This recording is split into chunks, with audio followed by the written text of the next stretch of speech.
ব্যস্ত শহরের রাস্তায় হাঁটছিলেন একজন ভদ্রলোক। নাম তার রফিক। হঠাৎ রাস্তায় পড়ে থাকতে দেখলেন একটি স্মার্টফোন। চারপাশে তাকালেন, কেউ খেয়াল করছে না।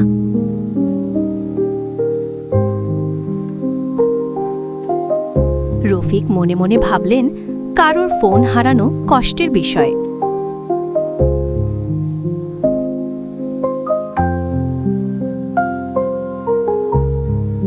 তিনি ফোনটি তুলে নিলেন ফেরত দেওয়ার উদ্দেশ্যে।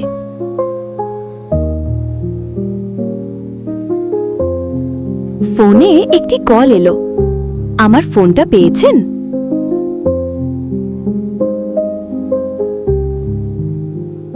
রফিক বললেন, হ্যাঁ, একটা ফোন পেয়েছি। আপনি কোথায় আছেন?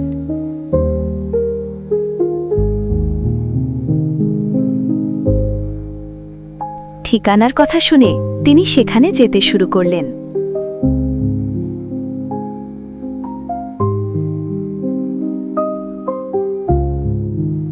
হাঁটার সময় ফোন হাতে থাকায় কিছু লোকের চোখে পড়ে যায়।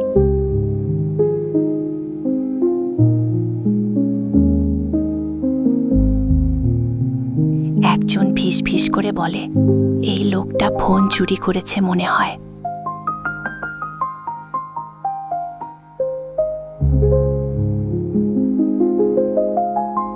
আরেকজন জোরে চেঁচিয়ে ওঠে, এই ফোনটা কোথা থেকে পেলা?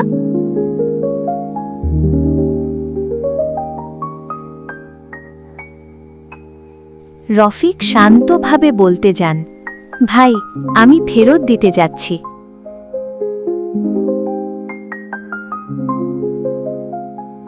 কিন্তু কেউ শুনতে চায় না ওনার কথা। ভিড় জমে যায়, সন্দেহ ছড়িয়ে পড়ে।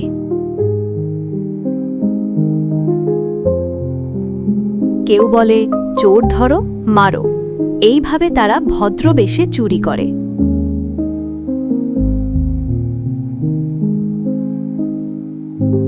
রফিক আতঙ্কিত হয়ে বলেন, ভুল বুঝছেন আপনারা, আমি ভদ্রবেশে ফোন চুরি করি নাই, আমি পেয়েছি।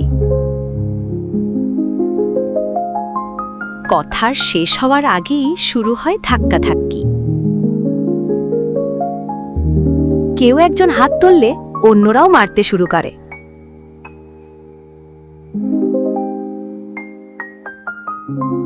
রফিক মাটিতে পড়ে যান, চোখে জল, মুখে অসহায়ত্ব।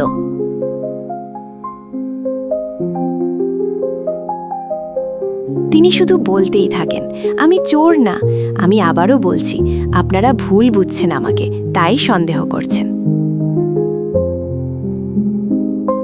ঠিক তখনই ভিড় ঠেলে একজন মহিলা এগিয়ে আসে। তিনি চিৎকার করে বলেন, এই লোকের হাতেই আমার ফোন। রফিক কাপা গলায় বলেন, আপনার ফোন ফেরত দিতেই আসছিলাম। মহিলা ফোন দেখে চিনে ফেলেন, হ্যাঁ, এটাই আমার ফোন, উনি চুরি করেন নাই।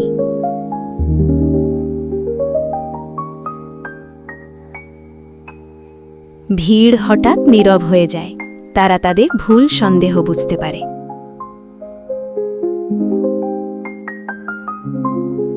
যারা মারছিল তারা চোখ নামিয়ে দেয়।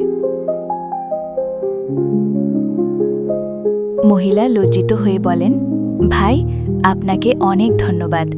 আমার জন্য আজ আপনার এই অবস্থা, এর জন্য আমি দুঃখিত।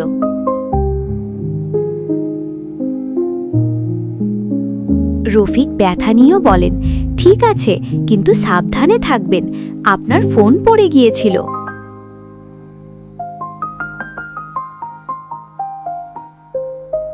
তিনি ধীরে ধীরে সেখান থেকে সরে যান, পিছনে ফেলে যান এক লজ্জিত ভিড়। এই ঘটনায় শেখায়, সত্য না জেনে বিচার করলে ভালো মানুষও শাস্তি পায়। তাই আগে সত্য জানুন, তারপর সন্দেহ বা অনুমান করুন তিনি কোন প্রকৃতির লোক হতে পারেন।